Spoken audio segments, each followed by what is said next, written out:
Hi everyone, this is SLvIRE with Cricketry for the Papare.com from the Galle International Cricket Stadium, where Ireland have just had one of their best days in Test cricket so far. 319 for 4 they are at stumps on day 1 in the second Test against Sri Lanka.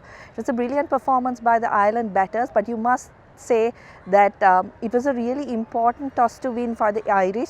The Irish camp before the game was emphasizing on the fact that they want to see themselves batting first and then putting some pressure on Sri Lanka, and I guess in this game we are going to get to see that they've already reached 319 as I mentioned before. So tomorrow is another new day. They've got plenty of wickets in hand, so we should see a very interesting performance from them to come.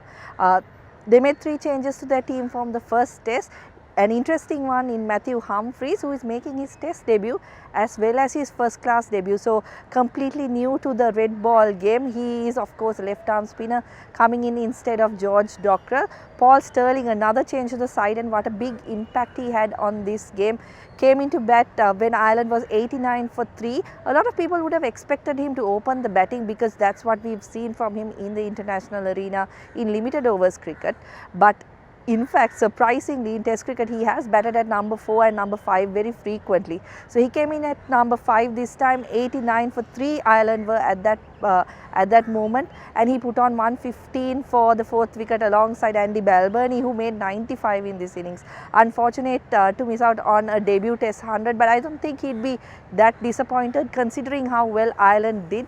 It looked like Ireland were going to have 2 wicketless sessions. They managed to survive the second session of the day without giving away any wickets. The third session, unfortunately, Stirling was down with cramps, could not continue and had to come off the field. So unfortunate for them, but Lachlan Tucker, the wicketkeeper batter, came in and just picked up where he left off in Bangladesh, where he got a ton against the Bangladeshis in Mirpur. So it was another good batting performance from him as well. He also got a half century and he is unbeaten at the end of day 1. Ireland in a brilliant position, 319 for 4. Paul Stirling is likely to come out to bat tomorrow as well once a wicket falls. At the moment, Curtis Camphor is also batting quite well. So it should be a tough day for Sri Lanka if they can't pick up any early wickets tomorrow.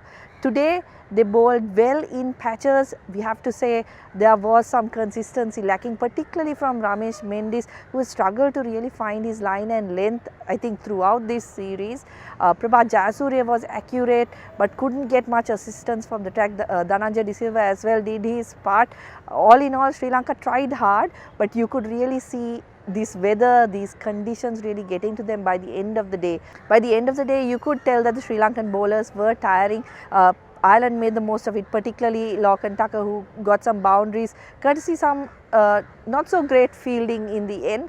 But like I mentioned before, it's going to be a big day of cricket tomorrow for Ireland. If they can put up a score of 450, 500 on the board, then all the pressure is going to be back on Sri Lanka, because as you know, they are expected to win. So whatever Ireland can get from here is a bonus for them.